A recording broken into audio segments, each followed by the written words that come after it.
সুপ্রিয় ভিউয়ার্স আসসালামু আলাইকুম।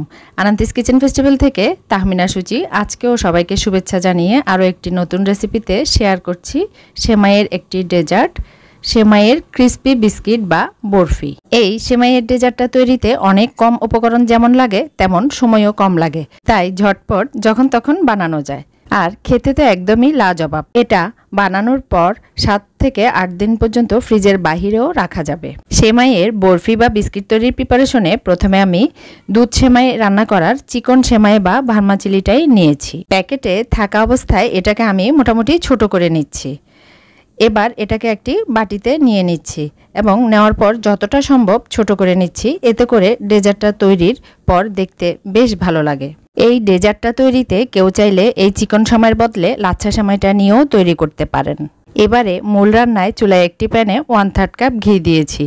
এবারে আগে থেকে ছোট করে রাখা সেমাইটা দিয়ে দিচ্ছি। চুলা থাকবে একদম মিডিয়াম লোতে। যেহেতু এই রান্নায় দুধ বা পানি কিছুই যাবে না, তাই অল্প আছে সেমাইটা ভেতরে কাঁচা না থাকা পর্যন্ত আস্তে আস্তে ভাজতে হবে। এ পর্যায়ে অবশ্যই ঘি দিয়ে রান্নাটা করতে হবে, কোনোভাবেই তেল দেওয়া যাবে না, এতে টেস্ট ভালো আসবে না।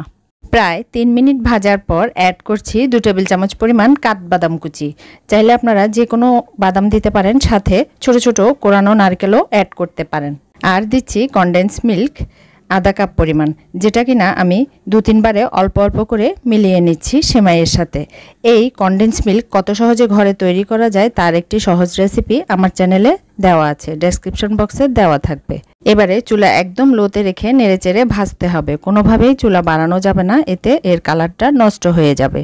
এভাবে ভাজতে ভাজতে প্রায় 5-6 মিনিট পর এটা আস্তে আস্তে এরকম আঠালো হতে থাকবে এবং এরকম শক্ত দলা দলা টাইপের হয়ে আসবে। তখনই বুঝতে হবে সেমাইয়ের মিশ্রণটা বিস্কিট তৈরির জন্য একেবারে রেডি। চুলা বন্ধ করে দিয়েছি। এ পর্যায়ে খুব দ্রুত গরম গরম থাকতেই এটাকে পছন্দ মতো মোল্ডে নিয়ে শেপে গড়ে আনতে হবে।